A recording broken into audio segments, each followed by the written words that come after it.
I know you're sick of fractions, and adding and subtracting fractions really is rather difficult, but multiplying and dividing fractions you're going to be thrilled with.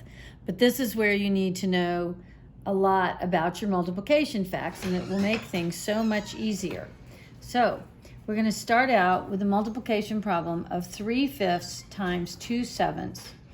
And all you do for multiplication is multiply straight across and then reduce if you can. So 2 times 3 is 6, and 5 times 7 is 35.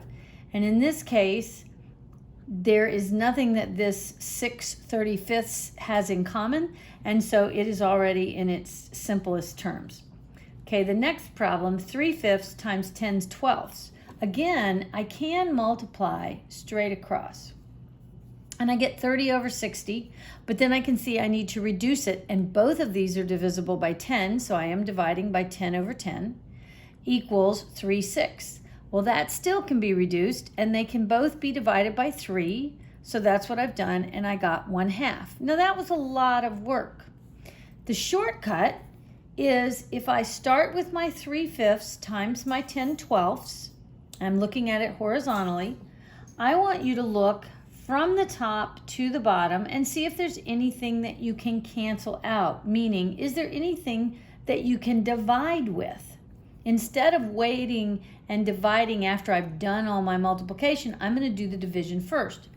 So I'm looking at my 3 in the numerator here, and I'm looking down at the 12. And 3 will go evenly into 12. So I say to myself, 3 goes into 3 one time, and I cross out the 3 and I put a 1 up there. And then I say 3 goes into 12 4 times, and I've crossed the 12 out and I put a 4. Then I saw the 5 will go evenly into the 10. So 5 goes into 5 one time, 5 goes into 10 2 times. Now I have left 2 fourths, so I go ahead and I write that down. But then I realize they're both even, so I can divide by 2 again, and again I get to 1/2. So I've gotten the same answer, but I really did it quicker this way. This is called canceling, and this is something that you do need to get familiar with, because later on when we get to algebra, that's going to be very important. We're going to do some canceling with x's and y's and things like that, so you want to understand this concept. So I'm going to do it one more time. Here's why you would like to be able to cancel, because you're going to get a problem that is something like this: 1/2 times 3/5 times 10/12 times 4/7.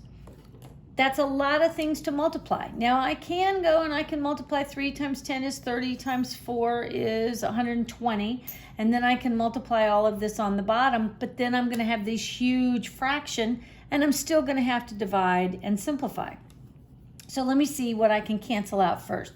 So I'm going to start with my number 3 in the numerator, and I'm going to say, oh, 3 goes into the 12 down in the denominator. So 3 goes into 3 one time, 3 goes into 12 4 times. So I'm crossing out the 12 and I'm leaving a 4 behind. Well, then I see that there is a 4 in the denominator and a 4 in the numerator. That's equivalent to the number 1. So I'm going to cancel them both out. So I'm done with that.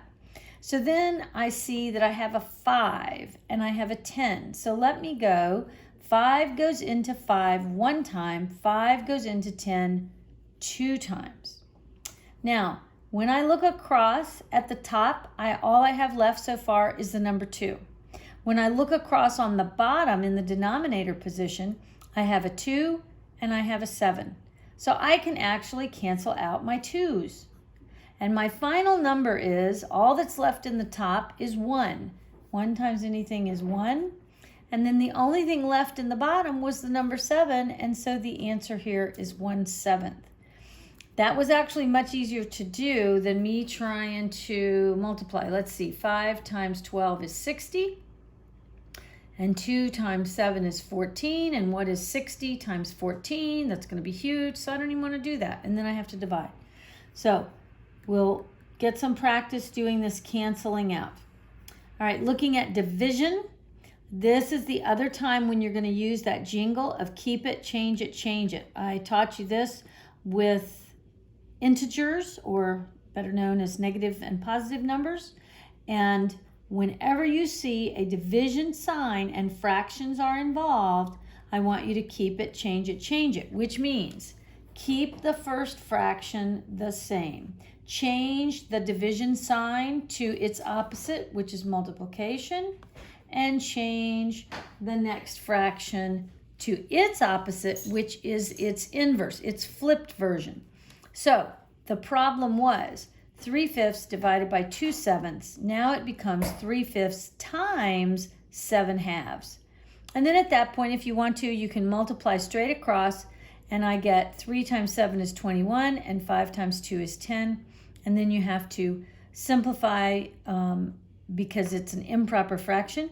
So it becomes 2 1/10. The 10 went in there 2 whole times with 1 piece left over, and that became the fraction 1/10. Let me look back just a second at that problem of 3/5 times 7/2. If you look at it, if you look from the numerators down to the denominators, you do not see any numbers that are in common. And that is one reason you want to get in the habit of looking for that, because when you get over here, you will already be in the simplified form unless the top number is bigger than the bottom. Then you've got to turn it into the mixed number. Okay, I'm going to do this one more time. I'm starting out with the problem 2/7 divided by 8/14. Can't keep it like that. I have to do keep it, change it, change it. That's going to give me 2/7 times 14/8. I'm going to look and see if there's anything I can cancel, because I don't like doing big multiplication. So the 2 will go into 2 one time, and 2 goes into the 8 4 times. And 7 goes into 7 one time, and 7 goes into 14 2 times. And now I can multiply straight across, and I get 1 times 2 is 2, and 1 times 4 is 4. However, I have one more thing to do. I can still divide both of these by 2, so the answer to this becomes 1/2. And I want you to think about the reason we're doing this is because when you are dividing with fractions, it is the same thing as dividing with decimals. And you saw that when we divided with decimals, we had to actually move that decimal point. So that's what's causing us to do this. We're turning this division into multiplication and flipping this fraction into a whole number. So it is a very similar process to what's actually going on when we were doing division with decimals and we had to move those decimal places.